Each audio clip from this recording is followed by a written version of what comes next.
Pardon me? What's the website again? LewisPP.com. That's where my blog is. And I think you'll learn a lot about me as well through my foundation's website, LewisSportsFoundation.com. When's the last Um, time you were in Colombia? Last time I was in Colombia, oh my gosh, it was post-COVID. Actually, and I'm glad you asked, David, because the last time I was in Colombia was when I received the Missouri Sports Hall of Fame award. My dad and I were inducted in November of '99 of 2019, and we were very appreciative of that. I initially wanted my father in. There was no reason why my father, since 1954, as a All-American football player, was not worthy of being in the Missouri Sports Hall of Fame. So I lobbied for him. My brother and I lobbied for him. And coincidentally or not, they came back to me and said that they wanted to induct both of us. So one of the few times that they've inducted two family members at the same in the same night. One of the So few times. I gotta think it's the only time. they I think oftentimes they do induct family members, Right. and uh,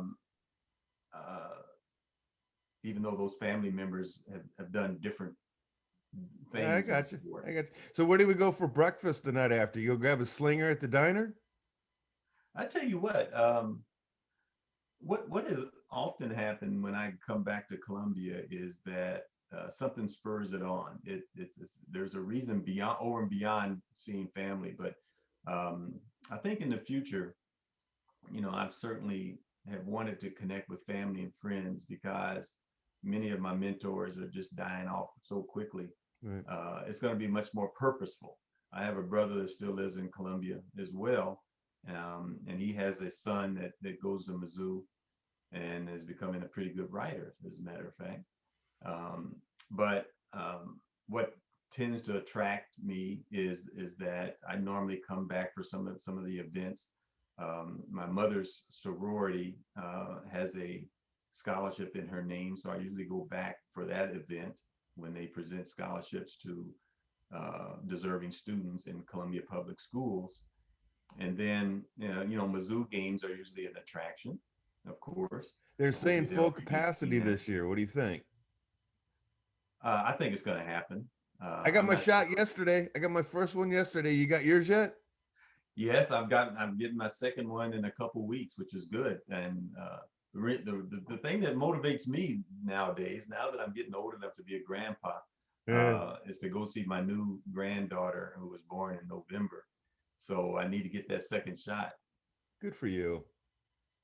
Yeah, I got one yesterday. That was my first one. My parents have had their. I waited until my folks had their two. Right? It just Okay. karma. It was like let my folks get their two, and then after they got their second one, it was like okay, now I'm on a mission. I'm filling out Mm. these forms. I'm just trying to get enlisted. That kind of a deal. And I gotta say, and you don't know me, but I very rarely get that involved with many things. Okay. But when I got that first shot after the year that we've had, and I understand I need another one, and I got it. I understand everything that comes, but I felt so happy yesterday. Just kind of, I think we made it through. Yeah. Yeah. Think we're on the other side, or we're getting close to the other side. So, Well, it's got a interesting how grandkid. we've been able I'm to sorry. maintain our lifestyles in our homes. I think it's been really good. How you Have like you in been able? Minneapolis? What'd you say? Said, how are we like in Minneapolis? Well, I tell you what, but there's no snow on the ground. Let's put it that way. But I think things are really opening up. I think there's a lot of hope to see things go back to where we believe we have some command of our lives. And right now I'm finishing up these two classes that I teach, which we got probably another month to do. That means it opens up for the golf season this summer. But I'm going to be heavily involved with a lot of these youth events that I've planned. We're going to have a military kids event in Marshall, Minnesota, where we provide a fun fitness day for kids of National Guard um, officers, by which many of them have been sent overseas already this year. So we're really happy to be engaged with our armed services in the state of Minnesota to provide this event for the kids in that area of Minnesota. Very strong. And then, you know, we teach the sport of lacrosse to inner city kids in St. Paul. We've got that going on. And you know, and then I have my fundraiser, my golf fundraiser on July 13th. If anybody wants to be able to play in that, they're certainly welcome.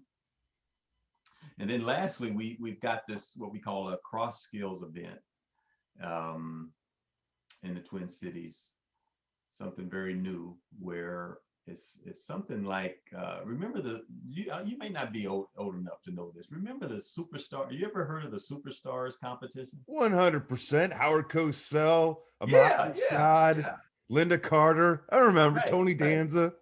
So you had stars, well-known people engaged in physical activity and sport events. And so we have something like that for our youth up here, where it's a 2-day event where they compete in 10 different sports skills. You got the tug of And war. nope, not tug of war. You know, a basketball free throw contest, a rowing contest, softball throw, track and Gotcha. field events, such as that. So something very simple for kids that are under high school. All right, so we're gonna wrap this up. And again, appreciate the time. Big fan. When it comes to the Missouri Tigers, just love trying to get in touch with everybody who we haven't heard from in a while. Okay. So, really glad we've been able to document this. We've mentioned golf a few times. For those that listen to the podcast, they know where I'm going with this. Everybody's got the greatest putt I ever sank story. Oh, okay. What's your greatest putt I ever sank story? Well, you know what? I was in one of my golf events. This is going to be my 19th annual event, but one year we had I was challenged by another celebrity to make a putt, and it had to have been like, 40 feet. It may have Who been like challenged 20 you? feet, and he said, "Man, I'll give you $200 if you seek that putt," and he was laughing after it. And I as the celebrity, as the host of the event, oftentimes I go around these foursomes and fivesomes to do a celebrity shot. I may hit a tee shot or a putt or an approach shot. It depends on where they are when I come and visit them around the course. So I ended up uh, giving a chance at the putt and end up sinking it. And man, he was just so embarrassed. And I made sure before the day was over with that he had an opportunity to give me that $200 check, because I wasn't going to let him off the course. Leo, who was the guy? Who was the guy? Well, his name was John Henderson, and John Henderson was a former Viking player, Okay. played with Joe Cap and in the early '70s. Was part of the first couple Super Bowl teams. He still lives in the Twin Cities. Was a And the check 3 didn't there. bounce. Yeah, it didn't bounce. It didn't bounce. And he's been at my tournament ever sinst. Pro bono. Has he bet you again? No, he hadn't bet me again. Kept the No. money in his pocket. That's Nicely right. done. That's right. Hey, I had a good time. You have a good time? Well, thanks a lot, David. I appreciate it. Thanks for allowing me to, talk about my family and my experiences. And good luck with you and your program. MIZ, man. ZOU. And that's a new thing, man. We didn't say that when we were at Mizzou. Phil Bradley won't say it. My gosh, what's going on? Well, hey, we'll move on. Let's put it that way. Thanks a lot, David. Get your second shot, and I'll see you in Como for the next game. Okay, sounds great. Thanks a lot. See you, Leo. All right, bye-bye.